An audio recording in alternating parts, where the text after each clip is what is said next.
I think it's totally fine to not love every part of being a mom. Mm-hmm. I think that's super fine. Yeah. I don't think that makes you a bad mom for like not feeling like you should be grateful that like I Mm-hmm. am grateful I have a kid. Mm-hmm. And do I miss going on my late night snack runs? 100%. See, that's just it. There's a lot of things where two thoughts can coincide and can coexist, Yeah. right? And I like probably wouldn't reverse it. You know, like I No. wouldn't trade my kid to get my snack runs back, but I can Yes. still miss them and be annoyed about it.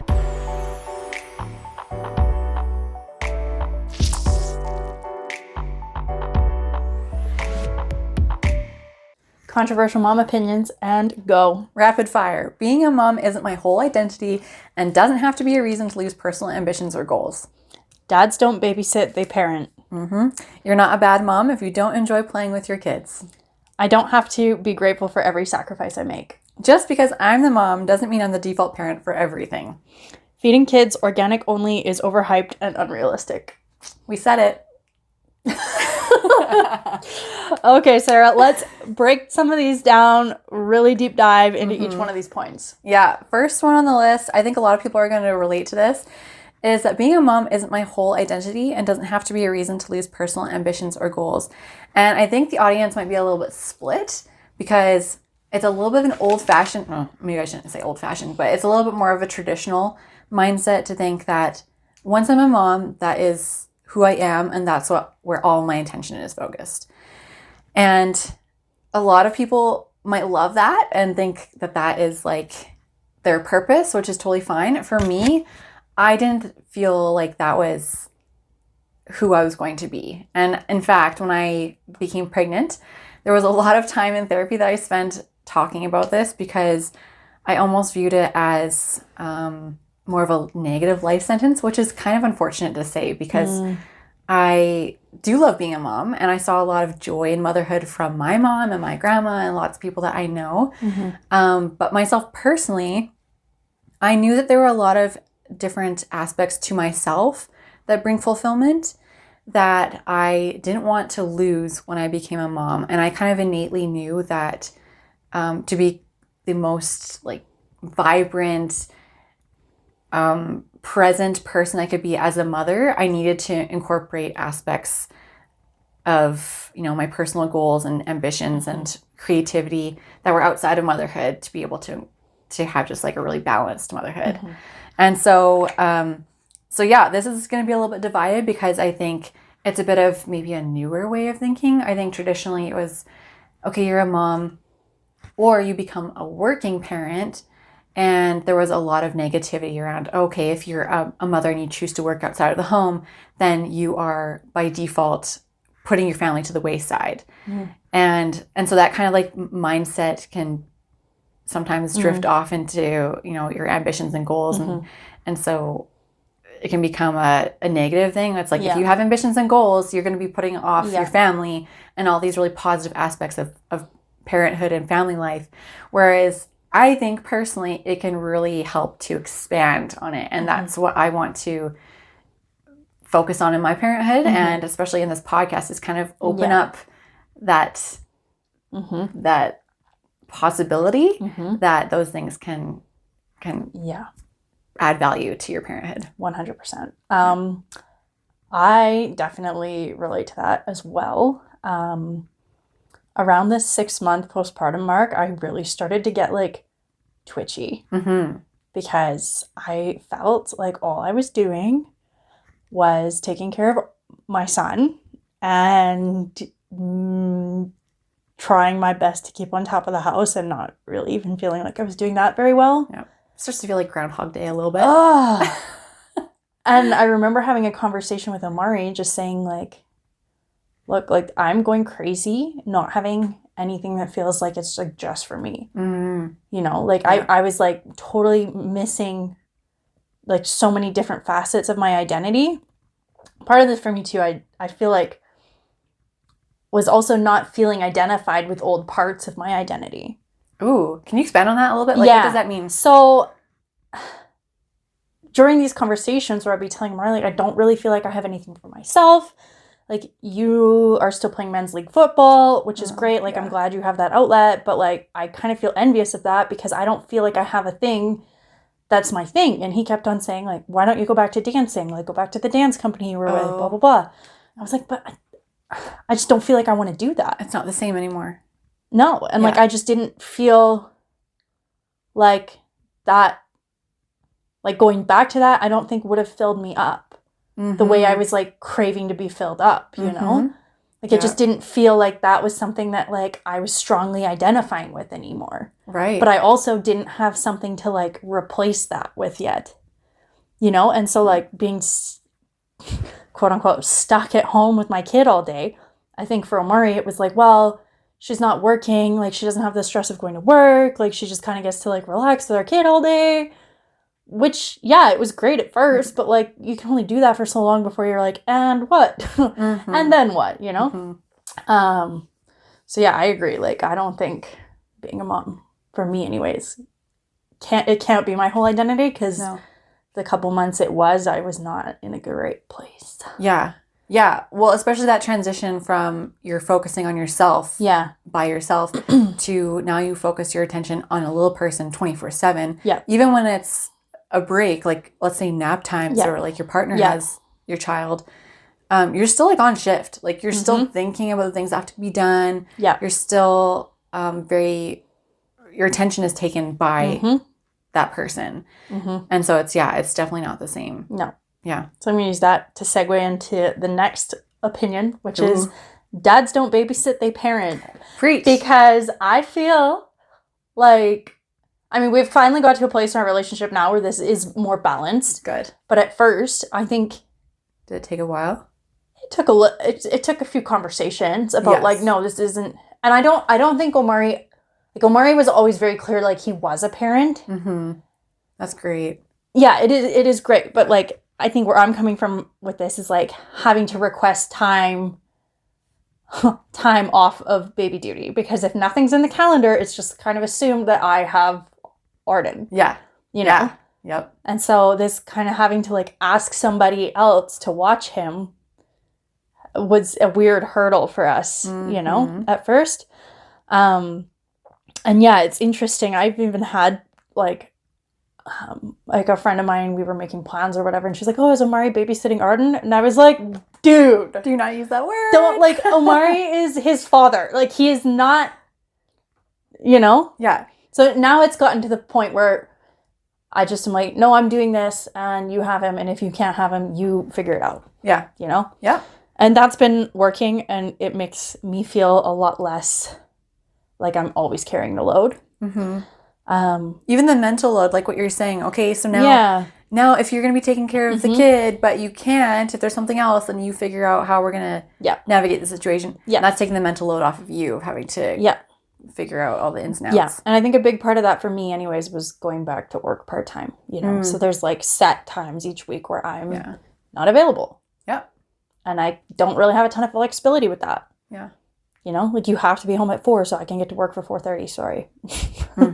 Take it up with my boss. Yeah. I don't know. Yeah. Yeah. So, great. Yeah. Yeah. I remember there was one time, it was one of the first times that I'd gone to the gym back where I used to work. And I ran into this lady and she's like, oh my gosh, it's great to see you. But who's with the baby? With very clear concern. And I was like, she's with her father, my husband. He's very capable. He loves her very much. I'm literally here for like an hour. And it was at that point that I think I kind of realized motherhood's a little bit political. Oh, right? Yeah, I'm just like, oh, okay. So people have their expectations that I should be at home or that I should be, you know, X, Y, and Z.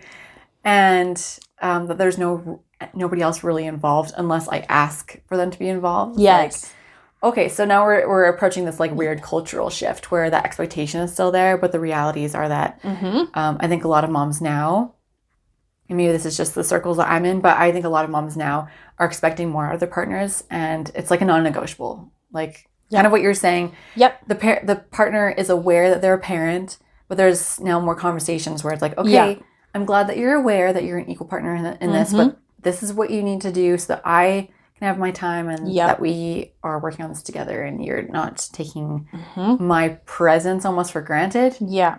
Yeah. I think women definitely have more of a voice now than they did 60 years ago. 100%. Like, even 30 years ago. Yeah. Like, yeah.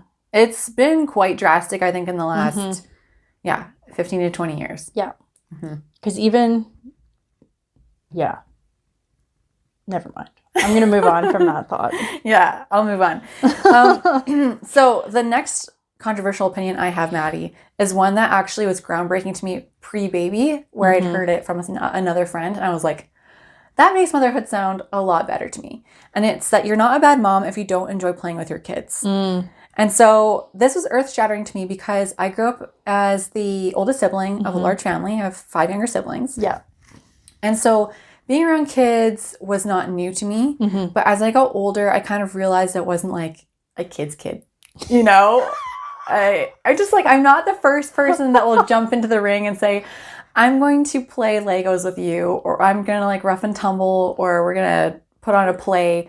Unfortunately, that's not just who I am. Maybe it will be me in the future, but pre-baby especially, I was like, oh crap, like I don't want to become a mom because then that's my day. Right. Like it's either I'm like cooking and cleaning, being a slave to the household, or I'm the kids' plaything. Like I'm encouraging play and have to be there all the time. Yeah. So when I was talking to a friend, she's amazing. She's got 3 kids now, I think, 3 or 4. And her husband run a business, a couple different businesses, which in itself is amazing and inspiring. And I love that. But she said, I've never loved being involved in playtime all the time. And so I've established routines where they have their own playtime. And if they come and ask, I say, okay, no, I'm going to suggest that you can do this and this and this. I'm going to be doing this. And so like setting boundaries. Kind of setting some boundaries that, no, you can play with yourselves and like try to use your imagination. I'll help you. Yeah. But I'm not going to be on the floor with you during this period of time. Yeah. So that was one thing that was like, okay, so like almost like very adult conversations, which in itself was a very new concept to me, that you could like communicate with your kids. That this wasn't something that you're going to be doing with them all the time. But also her second thing that she did was, and this is like maybe not for everybody, but I thought this was an interesting option if in the future it was a financial opportunity for us, was to hire somebody like a nanny a couple times a week or once a week or what have you, to take the kids out or have the nanny come and play with your kids while you go do X, Y, and Z that are necessary. So like whether you go grocery shopping or you go even go to the gym, like spend some time with yourself, go with your partner, you know, take care of household tasks, whatever it is that you have on your plate that will help them to just like be able to still engage like playtime, but it's not on your shoulders. Yeah. So that was an interesting concept to me because again, like I'd never thought about like hiring out. That. Yeah. Interesting. Yeah. It was just an option that just, again, it was not for everybody, but it kind of just it brought into my mind that motherhood isn't a one size fits all. Like it's not going to look the same for everybody. Yeah. And so I think that's back to the point, which is like, you're not a bad mom if your motherhood looks differently to your kids than it does for another mom and her kids. Because, hey, I have a pretty good feeling that my sister is going to be a great playtime friend with her kids. Like, I think she's just that kind of personality.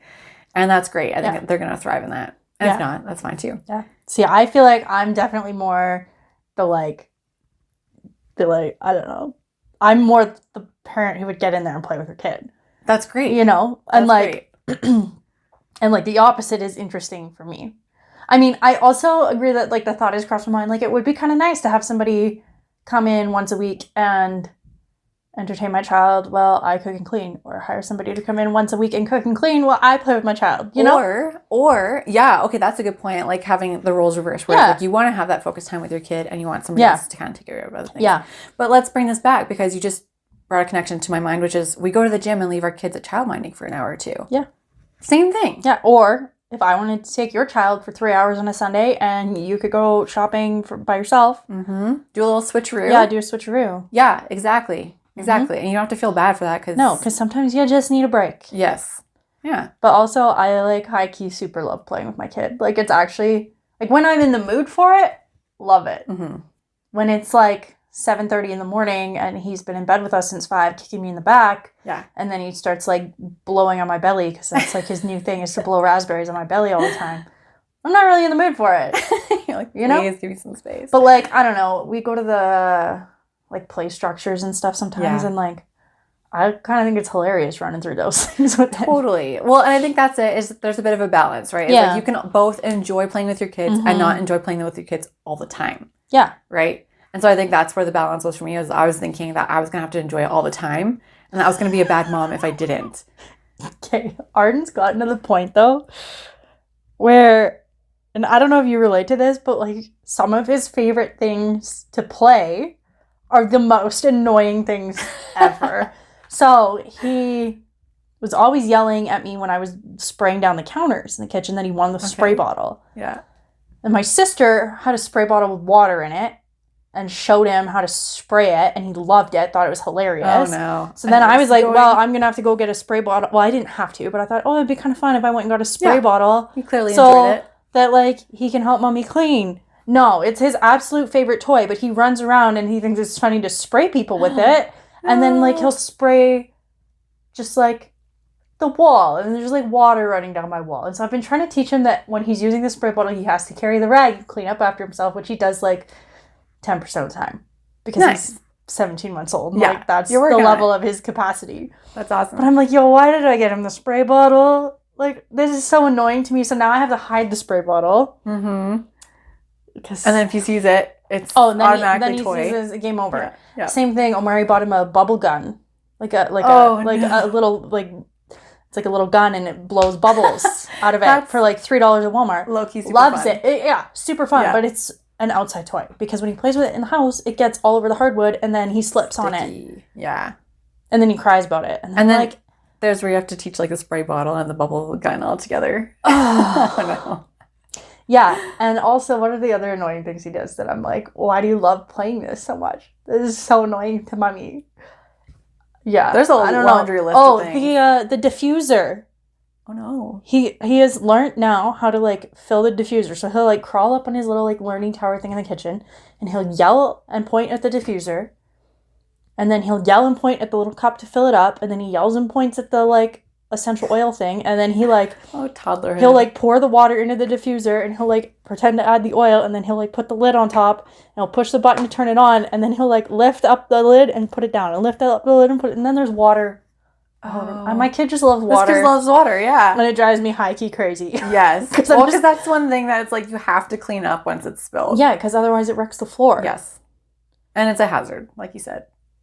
Slipping toddlers is no fun. Anyways, love playing with my kid. Side tangent into like annoying play games that I thought would be fun that aren't. No. Sometimes there's a limit. There's a limit to the fun. Yeah. Okay, what's your next controversial opinion, Maddie? I don't have to be grateful for every sacrifice I make. Expand, please. Yeah, so I just think that sometimes it's okay to be annoyed that I don't get to go out when I want to go out. And I get to be annoyed about that. Mm-hmm. Because having a kid means that you now have to ask permission to go do things. Mm-hmm. Like date night. Like if me and Omari both want to go out somewhere together, somebody has to watch our child. Yeah. Yeah. And like, I really miss going for late night snack runs to Walmart at 9:30 at night just because we wanted to go do that. Yeah, you're speaking to myself. Or like going to get bubble tea at midnight because we wanted to do that. Mm-hmm. Like we haven't gone on a bubble tea run at midnight since like I was pregnant. Yeah. I know. I literally was thinking about that last night. I was like, man, I'm really craving McDonald's. It was just me and Poppy at home. And I was like, skip the dish. Skip the dishes is what pay happened. Somebody $7 to bring it to me.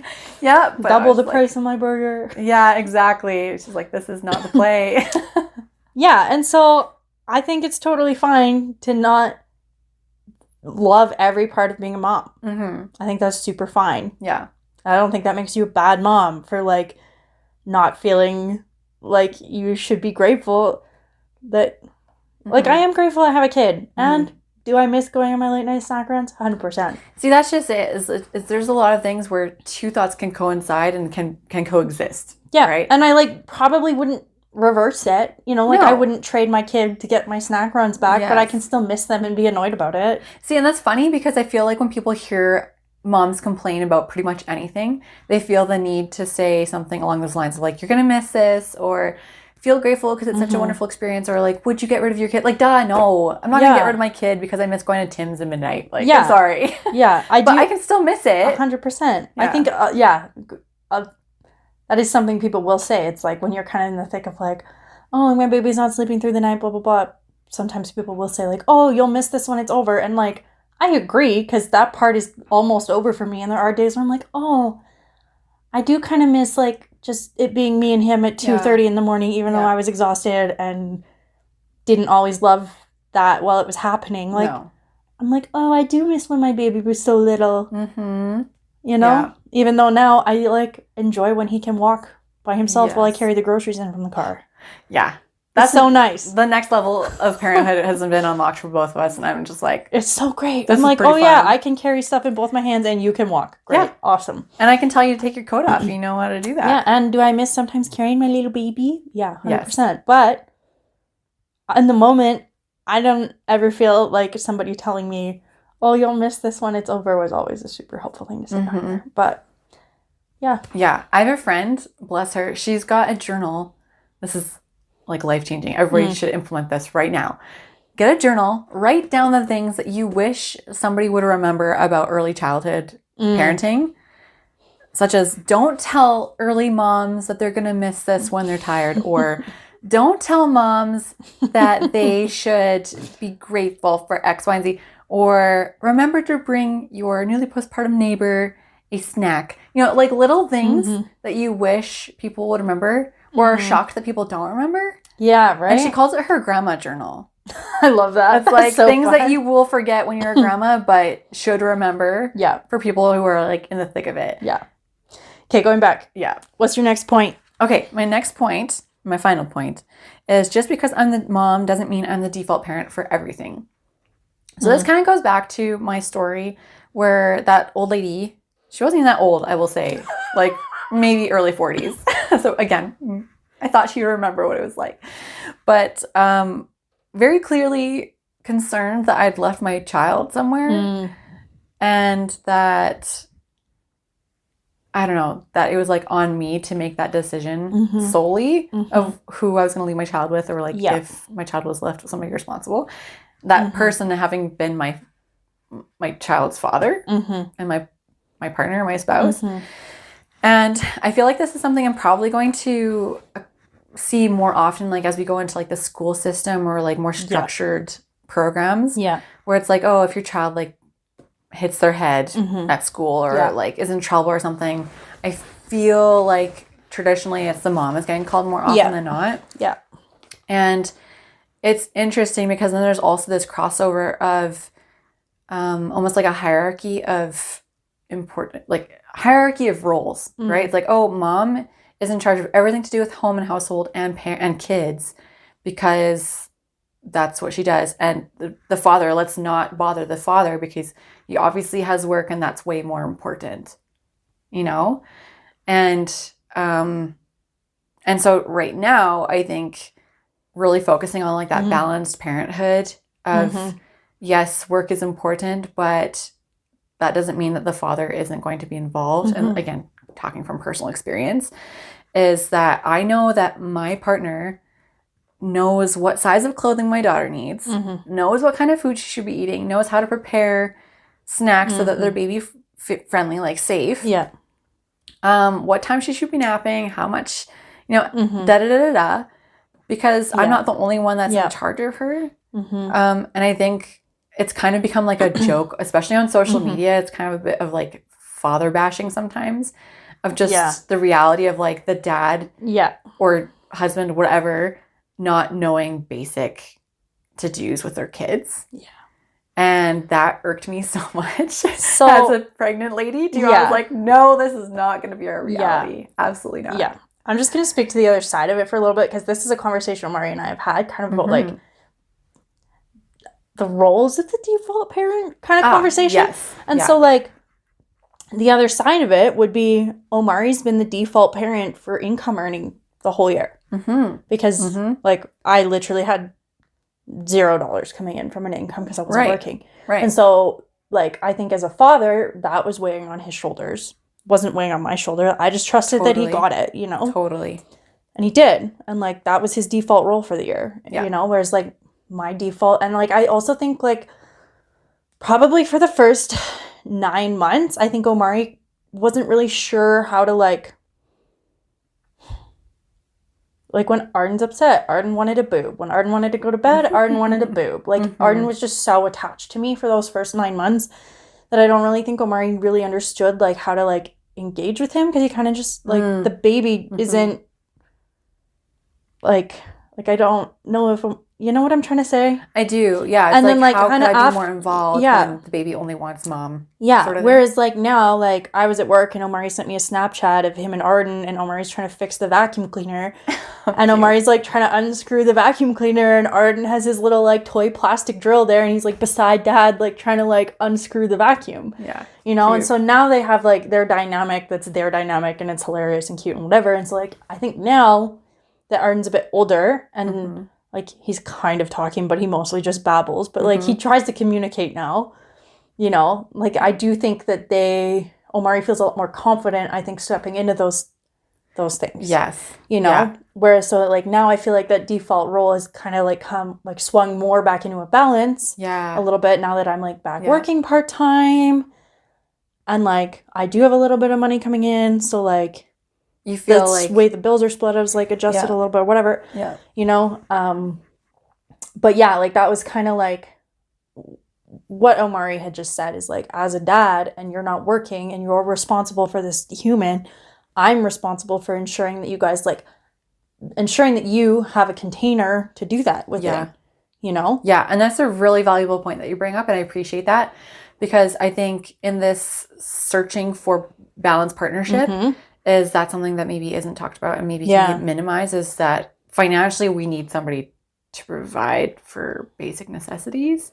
Yeah, and I mean, I think that can look different for each family, and I don't necessarily think it needs to fall within, like, the traditional gender roles of, like, mom and dad or whatever. Like, I think you, as a family unit, can discuss what that looks like for you. But I do think just acknowledging, like, for me in my situation, like, it was like, initially I was like, I'm so frustrated. I feel like I'm the default parent for everything, blah, blah, blah. And I think that was, like, Omari's point was, like, yeah, you're the default parent for this stuff right now, but it's not always going to be that way. Time in a season. Yeah. And right now I'm the one that's, like, holding all of this space for you to, like, go through this, you know? Yes. Which for us, like, that's... Good on him. That's what worked, you know? Yes. And, like, I think just being able to, like, have those open conversations with each other was really beneficial for us. And I was more than one conversation also. Yeah. And I just, like, want to make that, like, really clear, too, that, like, sometimes when you're, like, trying to navigate a new situation, like, just having one conversation about it probably isn't going to change things. No, especially when there's so many moving parts. Yeah. And, like, this, like you're saying, the seasons continue to evolve. Yeah. Like, newborn baby stage is going to look different than early toddler stage. Yeah. Yeah. Yeah, exactly. I appreciate that. So true. It's going to look different all the time. And, like, what I really appreciate what you brought up earlier about what default parent looks like. I haven't looked into this, but I would like to. There's like a card deck almost that is I think it's called Fair Play. It's like it's how to determine, like, who's going to do what roles within the household. So, like, even down to, like, what gets cleaned when and how. And so it just, like, it helps to instigate those conversations. And I think that's valuable because a lot of the time people are just stuck as, like, where do we go from this? Because both people are coming from different backgrounds where their expectations are different. And so if you need a little bit of help, there's lots of resources to kind of help just with, like, some really basic questions or, you know, something physical like a card deck that will help you to figure out what works best for your individual situations. And so I think communication at the end of the day is the biggest thing for sure. Yeah, communication is key. Yeah. Yeah. What's your last? Oh, my last point is this is kind of a funny one. Feeding kids organic only is overhyped and unrealistic. So I definitely have in my cupboard a bunch of those, like they're silicone, like refillable squeezy pouches. Yes, I do too. And I think I've used them twice. But pre-baby, I had it in my head that I was not going to buy the squeeze packs from the store, and I was only going to make my own squeeze packs. I was going to puree my own applesauce. It's so simple. It's so, yeah. No. Yeah. My kid loves Go-Go Squeeze. Amen. We got such a massive Costco-sized box. And I mean, I actually, I don't know 100% if those are organic or not, but like the ingredients in them are pretty low. Yeah. And yeah, I am an advocate that you should feed your child a healthy, balanced meal whenever is possible. And we've had days where I'm like, here's a chicken nugget. Yeah. You know what you gotta do sometimes, right? Yeah, I think expectations are everything. How does that saying go? A fed baby is a healthy baby or something like that. I don't know. I've only ever heard fed is best. Fed is best. Is that what it is? Yes. Yeah, fed is best. Yeah. And so, yeah, I do feed Arden a healthy, balanced nutrition meal most days. Mm-hmm. But to do it every day and to do it organic all the time is just not. Yeah. Do you feel like... Well, it doesn't work for us anyways. No. Well, and again, maybe back to our prior point, which is like there's a time and a season. Yeah. Because I think... and tell me if this is the same for you, but I think social media played a huge role in that, like expectations. Totally. Like, okay, if you're going to be a stay-at-home mom, you're going to have more time to be able to create like all these homemade, balanced meals, everything from scratch, because your child deserves that. Yep. And I was like, yes, of course. Of course. Yeah, I watched a bunch of like baby-led weaning videos on YouTube. Yes, those are huge. They were really helpful. But I definitely ideas. Went into this like with an expectation that I was going to meal prep for my kid all the time, and I definitely don't. Well, and we've tried that. There was one time. Let's tell our audience about this one time. We went in with great expectations. We said, okay, we're going to split the groceries. You and I are going to bring our kids. We're going to spend a whole afternoon and meal prep certain meals and some snacks. That was great, though. It worked, but is that like, at least for that season, I couldn't see that working for us long term. Not long term. Because we are now in a season where Poppy is 13 months old. And tell me why she's already a picky eater. No. It's starting. And I've tried everything to make it not so. This girl will see a green thing and automatically drop it off to the side. And it's even happening with things that she used to like. Chicken. Oh, no. Like basic things that go into our meals. Oh, no. And so I'm kind of going into this new... expectation of like, okay, I can try to make a bunch of these beautiful homemade meals or snacks, but I'm going to have to roll with the punches. And sometimes fed is best. We're out in the middle of grocery shopping and she hasn't eaten because she refused everything I've provided her. Go squeeze it is. Okay. Yeah. I'm sorry, Poppy. Yeah, Arden straight up threw a cucumber in my face the other day. But didn't just throw it. He like took the slice and like ripped it into little bits and then threw all the bits at my face. It starts to feel personal. It's like, I was like, and then he laughed about it, and I was like, I don't know how to handle this because you're still like too young to understand consequence of me punishing you like the way I can't be like, go to your room. Yeah, it's like you're trying to bring your brain back. Like, he's not trying to manipulate me. I'm not triggered. I'm not triggered. Yeah, that's actually why this show is called Smashed Oranges, because he did this with oranges too, and I was like, Sarah, how about we call it Smashed Oranges, because this is my parenting today. Literally, and it happens all the time where you try to give them something that they clearly enjoy. Yeah, and you just like finger paints with it. You're like, great. He does like grandma's cooking though. That's awesome. Well, grandma's invited to come over more. Yeah, loves Amari's mom's chicken. Loves my mom's chicken soup. Oh. That's lovely. Will you eat my soups? No. Mom made this? Absolutely I don't not. think so. But you know what? Again, you just have to roll with it because expectations that you put on yourself, sometimes they're just going to be set up for failure. Grocery shopping with him is also interesting because he like The other day we were at the farmer's market and he just pulled over like the entire display of raspberries because he wanted the berries. raspberries. Berries, 100%. And are berries cheap, Maddie? Nope. No, berries are not cheap. Tell me why that's all my child wants to eat is berries. And like yelling at me that he wants these raspberries. Did I buy them? Yes, because he was hungry. It was probably time for him to eat anyways. Like he was probably hungry, but like he doesn't understand you have to pay for stuff first. Yes, of course. course. He's like yelling at me to give him these berries. He's like, there's a whole freaking stand, Mom. What the heck? Yeah. Anywho. Yeah. He's funny. Yeah. And there's a whole lot more. There's a lot of things that we've determined through our parenthood already that, again, somewhat political. Who knew? But we would love to hear some of your controversial opinions. Mm-hmm. I feel like these weren't even that controversial. So if you've got some like real spicy ones, please add those to the show notes. Yeah, in the comments. Add those in the comments. And then like,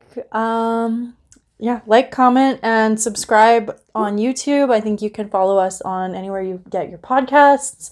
Every subscriber really helps us just build this community and make it something that is really exciting and will keep us bringing fresh content to you guys and maybe some other surprises down the road. Yeah. Thanks for joining us today, guys. Take care.